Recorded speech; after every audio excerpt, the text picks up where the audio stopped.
At Digital Science, we're on a mission to make research the best it can be for as many people as possible. But not everybody is part of the research conversation. So to find out a bit more about why that might be and what we can do, we're joined by Professor Dame Athene Donald.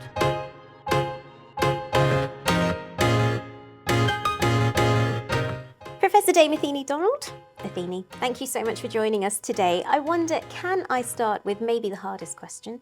Can you tell me who you are and a little bit about your very broad background in research and beyond?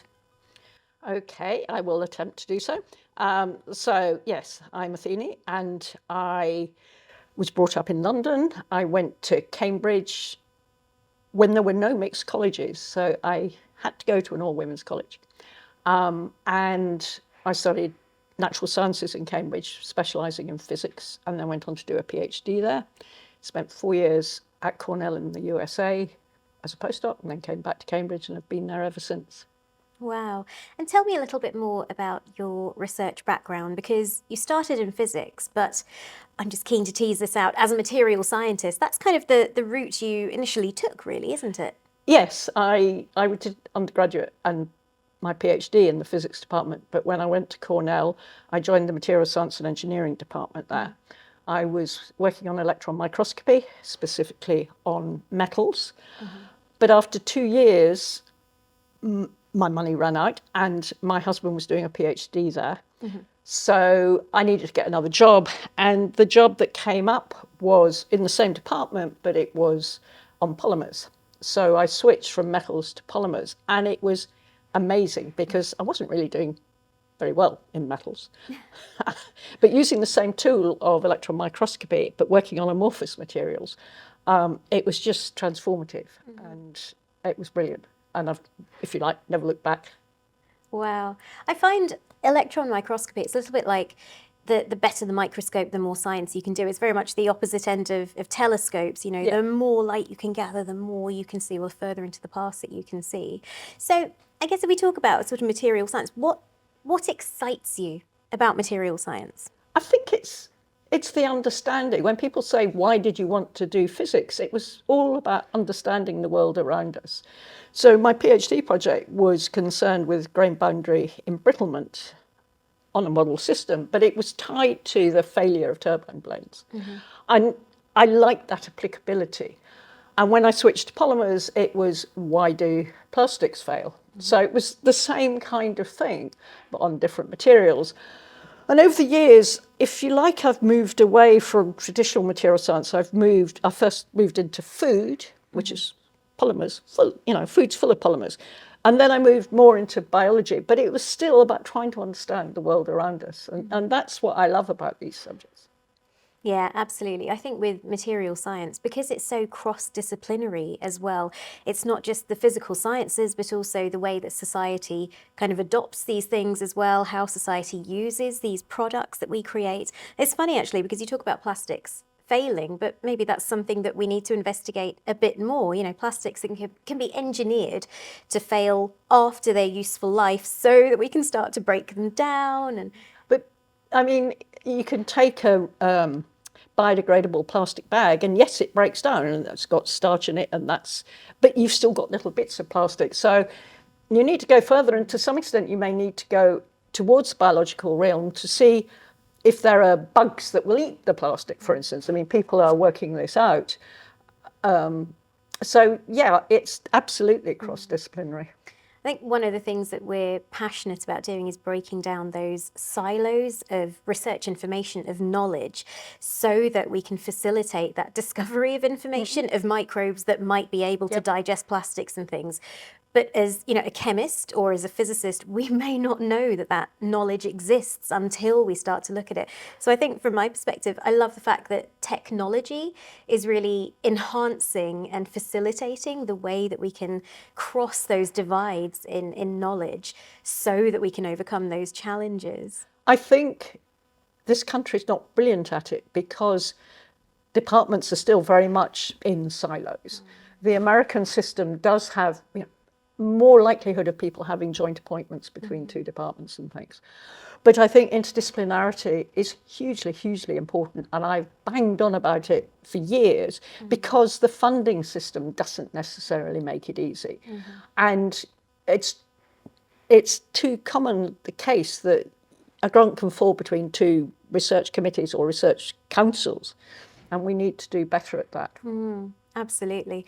It's funny, I think there are so many little tweaks we could make to the way that we do research in the UK and globally to really foster productivity in the work that we're doing.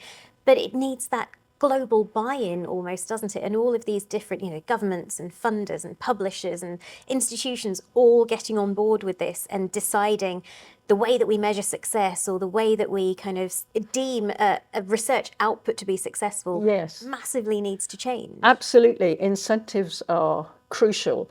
The culture is also crucial because you can find established professors who are very protective of, I'm going to work in this place and I'm not interested in this wider thing. And I was very much up against this because when I worked on food, people thought physicists don't work on food, and were quite sort of critical about the fact that I thought there was plenty of polymer science in a starch granule, for instance, how the molecules pack. It's still, if you like, material science. It's not the chemistry end in the sense that it's not at the molecular level, it's at the sort of supramolecular level. But people were really quite hostile to me doing that initially. And of course, now it's much more fashionable to work at the interface with biology, but back then physicists didn't. Gosh, it's baffling, but it's really nice that we can reflect and see hopefully how far we've come. There is progress. With some way to go still, I think. Yeah.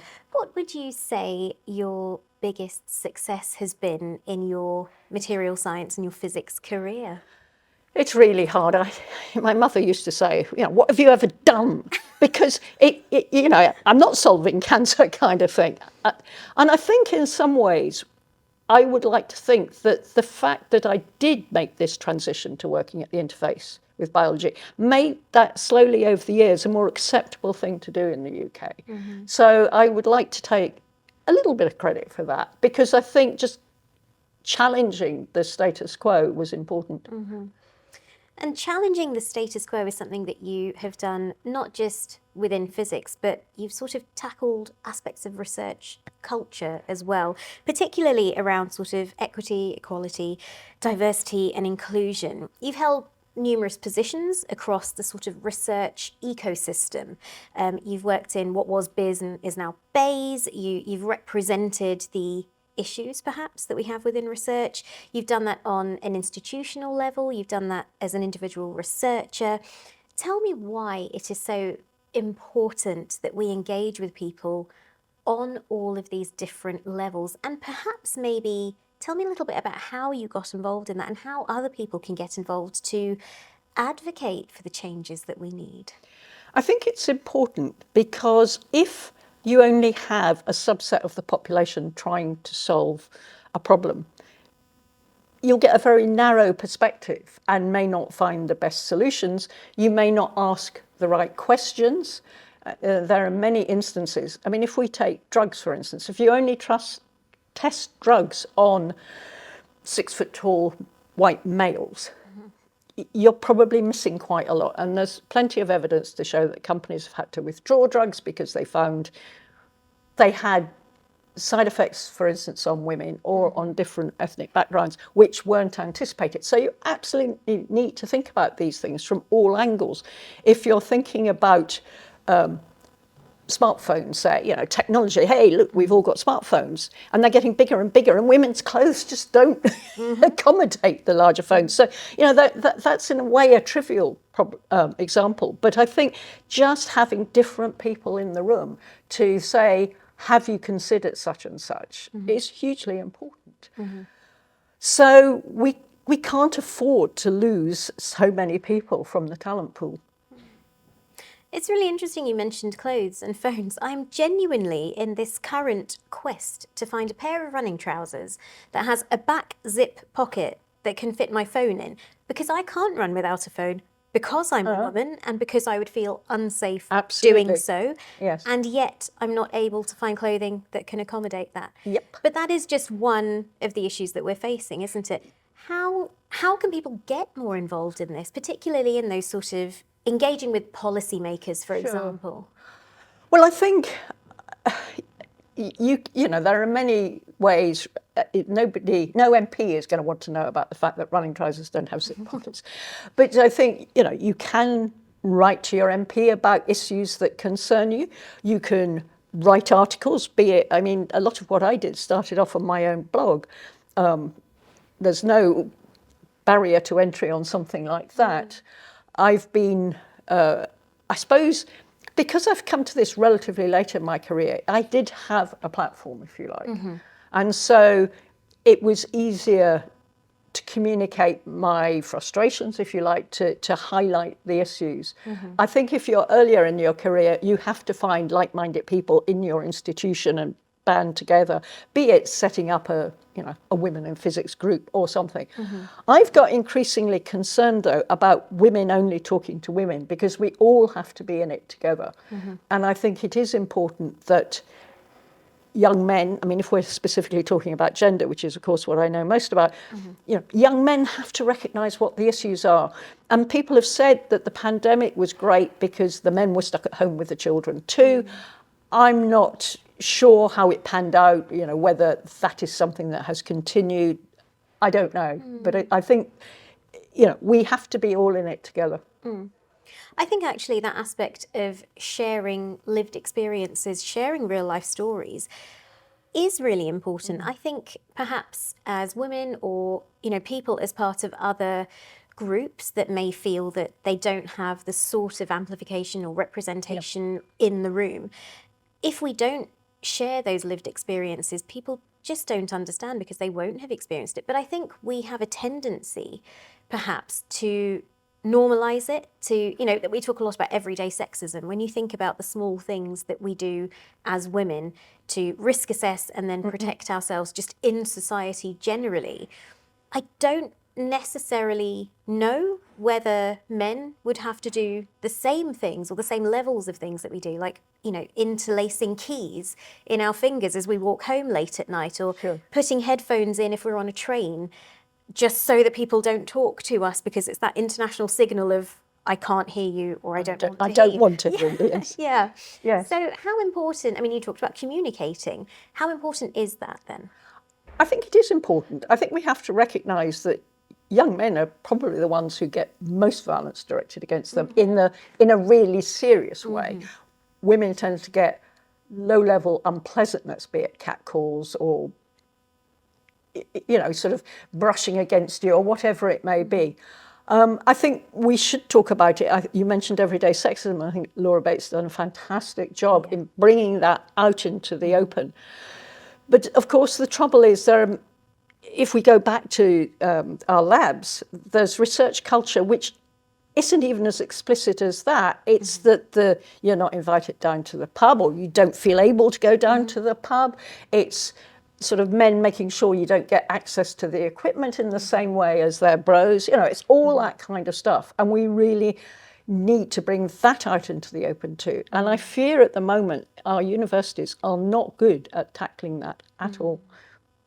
It's really interesting. I'm very privileged to be interviewing Bonnie Garmus, the author of Lessons in Chemistry, in a few weeks at the Royal Society of Chemistry. And of course, that book is riddled with things that really do tell the story of what it's like to be... It was the 50s. It was the 50s, but it's surprising, I think, how much still persists. Yes. Little games that we need to play in order to have that equal footing, even in the lab. It is frustrating. I wanted to talk about communication again, because I suppose research and teaching and engagement or communications are sort of all part of the research endeavour. Now, you said that you had quite an established career before you were able to use that platform to communicate. Do you think we value communication enough within research, both science communication, but also advocating for challenges in research culture?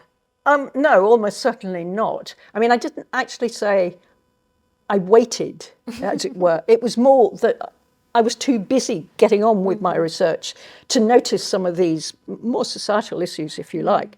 But then it made it easier when I wanted to speak out. I think different institutions have different attitudes towards the importance of science communication.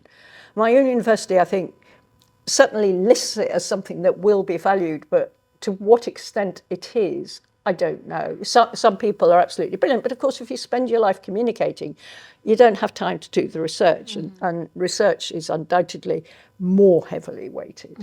And to some extent, I think this is true of teaching, that teaching itself isn't valued as much as it probably should be. So I think this is a way to go.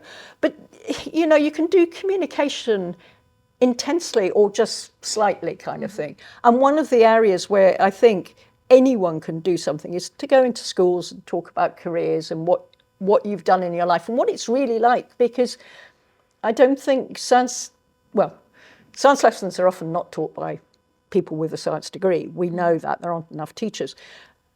But I think that, going in and saying, if you study maths at A-level, say, just think of all the things you can do. If you study physics at A-level, look, it doesn't mean you're going to be a physicist. You could do all these things, including being a communicator.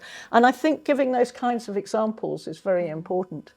Definitely. It's a sort of aspect of role modelling, I suppose, isn't it? And all of that awareness of the range of careers that are available, but also the skills that you develop doing one of these subjects as well. Yes, I think it's too easy to think, I can only be a physicist.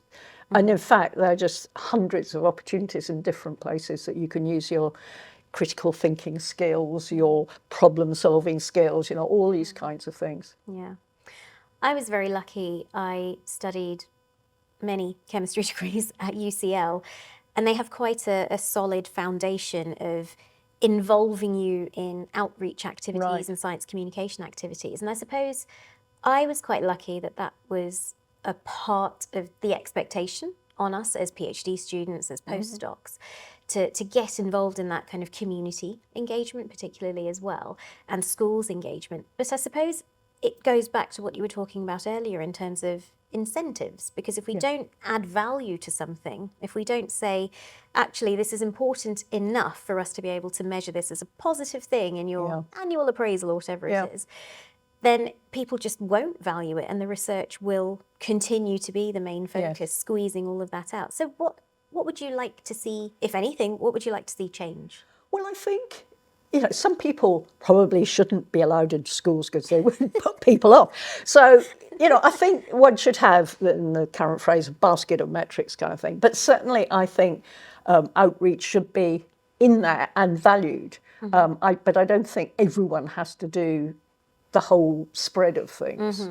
But I think the trouble is research is still, I won't say overweighted. And it's interesting because the new plans for REF 2028 do give more weight to things that aren't simply research. And I know Eliza really wants to push this and has always been very keen on this. And I think this is her voice coming through. But whether it will change culture, well, we'll have to wait and see.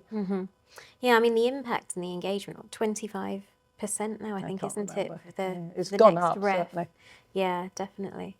No, I think that's really interesting. And as you say, there are lots of ways to do outreach. You've written, you've gone into schools, you've done amazing demo lectures. There's lots of different ways that people can do that. And I think that's really important to remind people they don't all have to be standing on a stage in a school doing an elaborate Christmas lecture style demo. I think that's really important because some people would find that very intimidating.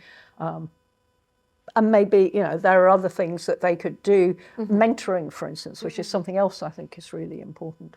I also think not just for school-age children. I did, back when I was a lecturer, I did a master's on retention of women in engineering careers. And we do so much to scaffold this idea of role modelling up until people get to university. And then we sort of stop and people run out of people that they can relate to that have stayed within the profession. And so I think there is an aspect of mentoring that we could look to help people stay within the profession and be aware of the range of academic or alternatively academic careers that are out there. I think that's right. Mentoring is a strange thing because if you're assigned a mentor, it may not work. The chemistry may just be all wrong. I've had 2 fantastic male mentors in particular. I mean, I haven't particularly had a female mentor, but people who will look after you, but you can't just dial it up, as it were. So, you know, if you're an early career researcher, you need to look around and see, who do I click with? And I think you should be fairly proactive about that. And different mentors for different aspects Yes, of exactly. your career and of your life. It's funny, we talked about men as allies. My 2 mentors, Ivan Parkin, who was my PhD supervisor, and Mark Miodovnik, an amazing material science communicator as well. But yeah, mine both happen to be men too. And I mean, when I've looked back at the things I've done more recently, my mentor from Cornell, but both my mentors are dead now, my mentor from Cornell, Ed Kramer, absolutely shunned any committee work he could get away from. Whereas in Cambridge, Sam Edwards, I mean, he ran the Science and Engineering Research Council back then when that was its title, or possibly even before that one. You know, he was absolutely full of sort of public duty. And I think that mixture was quite interesting because you could see the one who really just concentrated on research and teaching, and Sam, who was much more a public servant in a very literal way. It's fascinating, yeah. Different mentors for different things. I love that. Yeah. You said that you grew up in London. You actually went to Camden School for Girls, didn't you? I did, Which is, you know, many prolific graduates from that school, including Emma Thompson. Indeed. And of course you. She's the most famous, I suspect. And of course you. It was set up, I understand, by a suffragist. Is that correct? Whether she was a suffragist or a suffragette, she believed in women's education. I would think, I mean, the school was founded in 1869. I think she was before women really got busy about the vote. But she absolutely believed in girls' education because that was a time when, you know, most middle-class girls were expected to stay at home and, you know, talk to the vicar. I don't know what they did. It's very Pride and Prejudice. Yes, well. So I suspect, you know, she was determined that she would provide a space where middle-class girls could go and learn. And some of them, of course, then went on to university. I mean, so my undergraduate college was Girton, which was founded in 1871, so just shortly afterwards. But there's one thing that I find quite funny. So Camden still calls itself Camden School for Girls. Its sister school was North London Collegiate for Young Ladies, and there was a real social distinction. Camden was the school for the tradesmen's daughters. Oh, really? Yes. Oh, that's really interesting. Yeah. But it was a single-gender school. It absolutely was. So I also went to a single-gender school, and I think, and there have been studies on this, I think Yes. the Institute of Physics has Yes. done a study on this, showing that people that go to single-gender schools, particularly girls who go to tend to pursue STEM subjects. Is that correct? Well, the Institute of Physics specifically looked, in the first instance anyhow, at physics A-level. And yes, now you can say, well, those parents who choose to send their daughters to single-sex schools are more supportive and therefore, you know, encourage it. So, you know, it's correlation. Is it causation? I don't think that's completely proved. But yes, and I think it is, you know, I always attributed it to the fact no one told me it was odd to want to study physics. I mean, there were very few girls in the science sixth form at all in my day. And I was the only one who wanted to go on and study physics. But no one said that's an odd thing to do. And it wasn't until I went to Cambridge that I really worked that out, that there weren't many girls around. So I think that's part of it.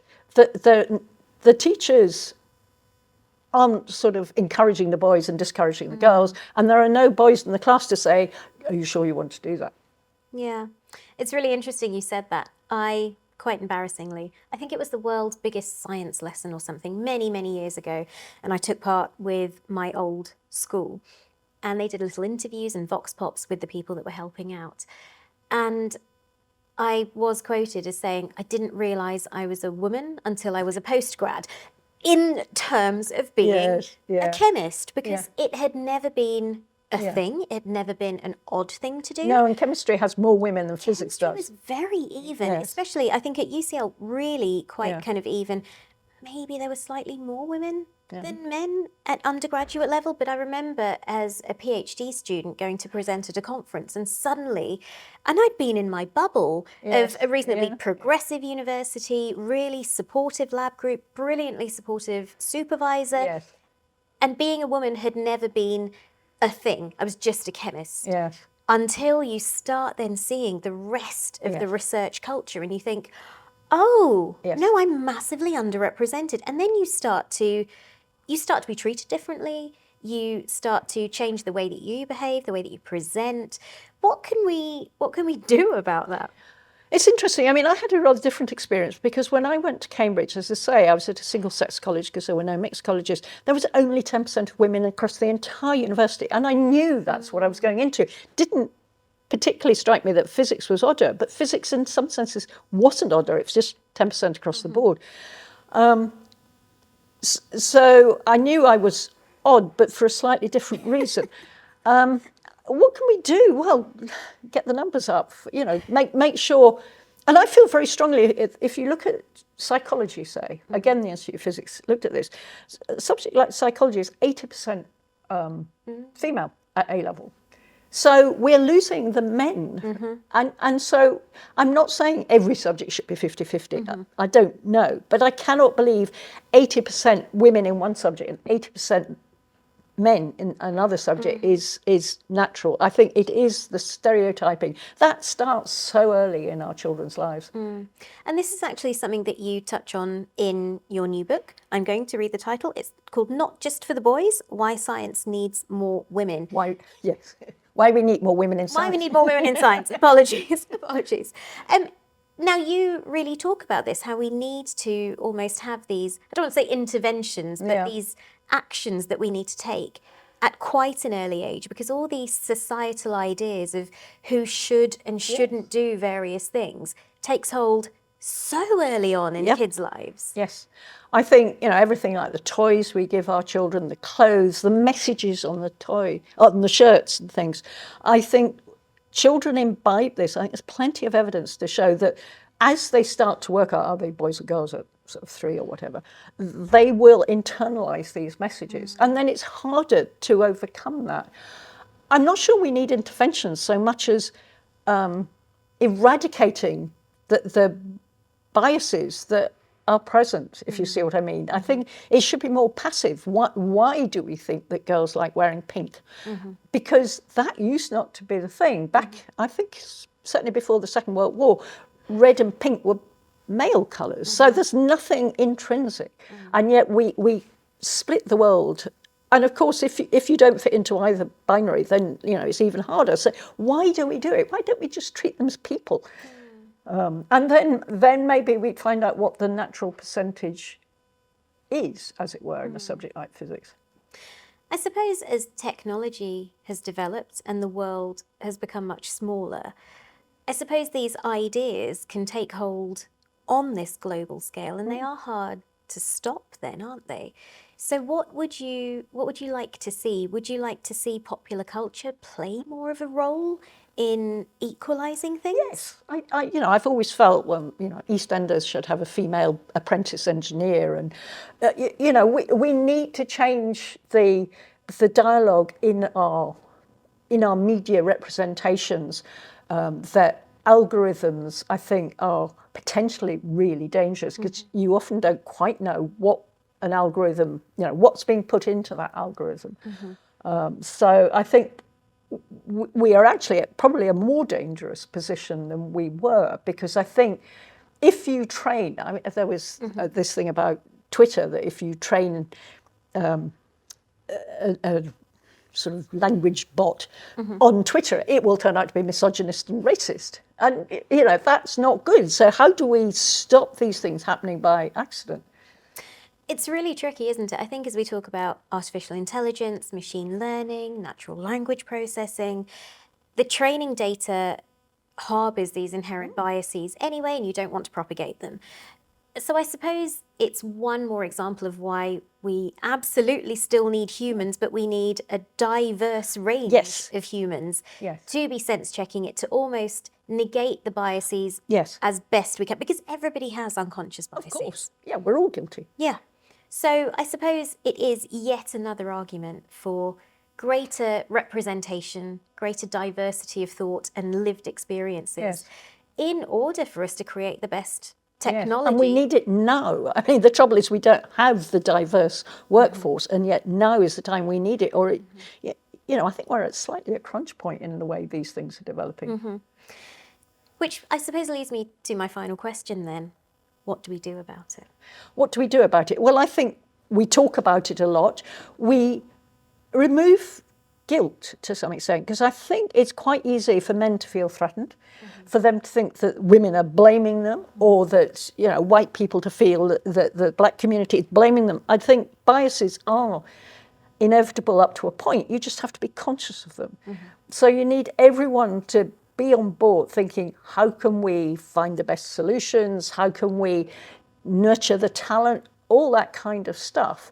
And we need people to think very hard if they're making a decision, be it about recruitment or whatever. What are you doing? What are you feeding into this decision? But it needs everyone to be on board. And I think, I like the quote from Camilla Cavendish at the FT, who said, "We will know we've reached parity when mediocre women get jobs at the same rate as mediocre men." And I think, that's a good summing up of the situation. But we all have to be part of that. I could not agree more. Professor Dame Athene Donald, thank you so much for spending the time with us to have a chat with us today. Lots to work on, but very positive things that we can take from your work and from your book. Thank you. Thank you.